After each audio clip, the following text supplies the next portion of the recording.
今回は EVA とコルクのグリップ周りの補修です。基本的にはどなたでも実施できる内容になってます。見ての通り、コルクは目抜けがひどく、EVA は傷だらけでへこみもあります。他にはテカリも出てるので、これを全部直します。表面を削る作業があるので、塗装面などの傷がついてほしくない場所には保護のためにマスキングテープを貼ります。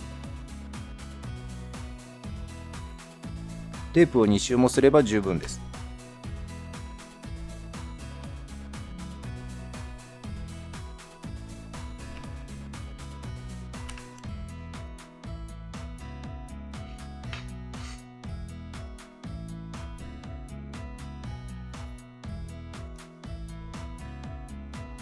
このような形状のリールシートだと貼るのは大変です。ここでは丁寧に貼ってますが、適当に貼って後から剥がしたい部分の境目にカッターを通して剥がした方が結果的には綺麗になります。こんな感じです。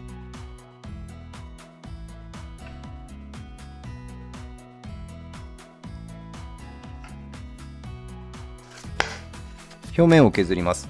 私は360番のヤスリを使いました。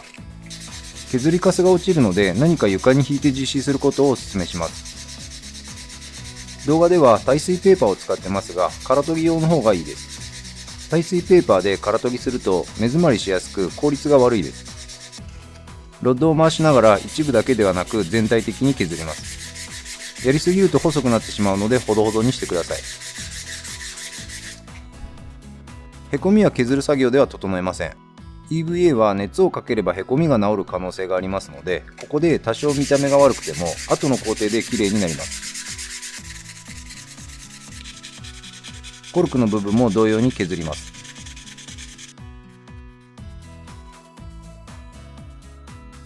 EVA の部分はテカっていた部分がなくなりました。コルクの部分は手垢なので黒ずんだ部分が少なくなってます。あとはへこみと目抜けの補修になりますが、熱湯をかけて EVA を膨張させて元に戻します。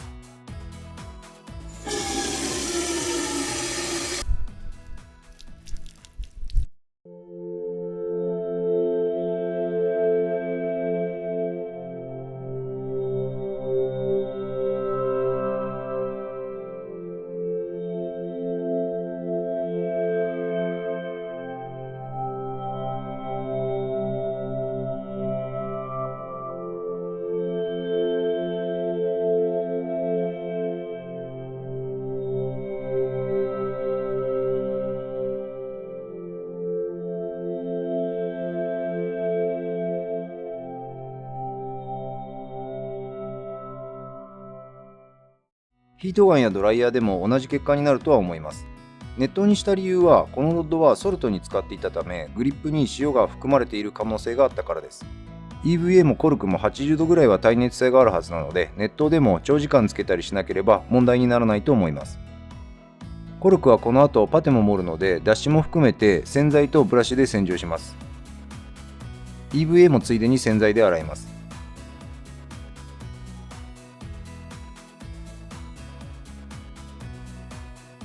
かなり綺麗になりました。触り心地は全然変わってます。気になるへこみですが、もともとどこにあったか全くわからなくなりました。細かい傷やテカリもなく新品みたいです。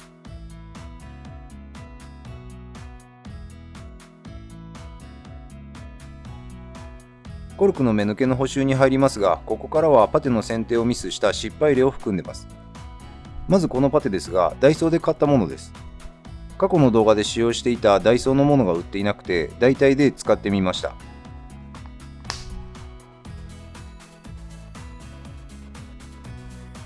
必要な分だけカットして使います。ヘラは割り箸を削ってピンポイントでパテが乗せられるものを作ります。パテは全体に塗った方が細かい目抜けを確実に埋められますが、削る範囲が広くなるので後が大変です。塗る工程か削る工程か、どちらに時間をかけるかだけの話なので、道具は正直何でもいいです。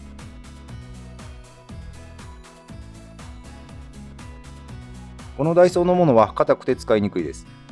練って使うのですが、あまりにも硬くてこの時点でダメな予感はしてました。さすがに硬すぎます。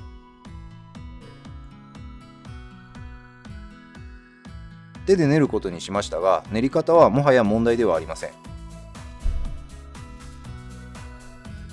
降下も早すぎて、これでは目抜けの奥まで入り込みません。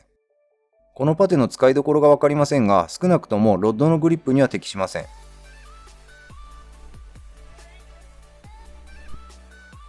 次に攻め台の木工パテです。これは非常に塗りやすいです。効果時間も絶妙です。ただ一液性なのでキャップの蓋をしっかり閉めておかないと中身が固まってしまいます。これは過去に利用していたダイソーも同じことが言えます。キャップを閉めるときはラップをかけて閉めた方がいいです。この技はトリオの缶でも使えます。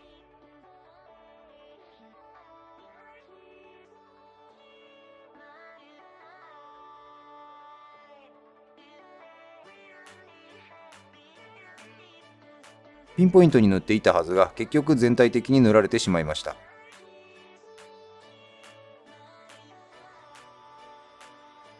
降下後は400番のヤスリで削ります。空研ぎペーパーに変えました。やっぱり空研ぎの方が効率がいいです。ただダイソーの練って使うパテは削りにくいです。色もグレーのような感じでコルクグリップに使うにはいいところなしです。セメダインのパテは開削性が非常にいいです。物としての質は非常に良かったのですが、パテの色が少々白いですね。使いやすさは良かったのですが、トータルしてダイソーのウッドパテが圧勝です。あの製品の良さがわかる結果でした。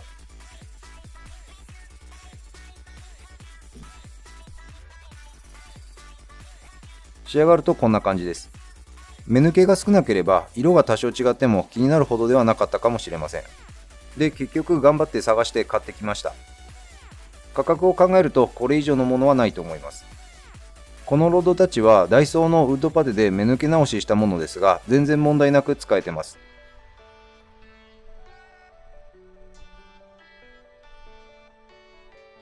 やはり色もいいです。どちらも半年から1年は前に直したものですが、まだまだ補修の必要はなさそうです。汚れとかはどうしようもないです。メラミンスポンジで軽くすれば綺麗になります。グリップ周りの補修完了です。EVA はいい肌触りになり、へこみはどこにあったのかわからなくなりました。コルクは、色が気になりますが、また目抜けしたらダイソーのウッドパテで修復します。目抜け直しが目的なので、この色合いもありだと自分に言い聞かせます。ツインパワーの色とリールシートの色が似てたから買ったロードですが、いい感じです。シーバス用に買いましたが、シーバスをやったことないですし、9フィートのロッドを使ったことがないので、おそらく私にはいいも悪いもわからないと思います。早く使いたいですが、このロッドはスレッドコーティングにクラックが入ってます。次回はクラックの部分に2つの接着剤のパターンで応急処置してみたいと思います。私の希望としてはダイソーのウッドパテのように手頃に買えるセメダインがいい仕上がりになってほしいですね。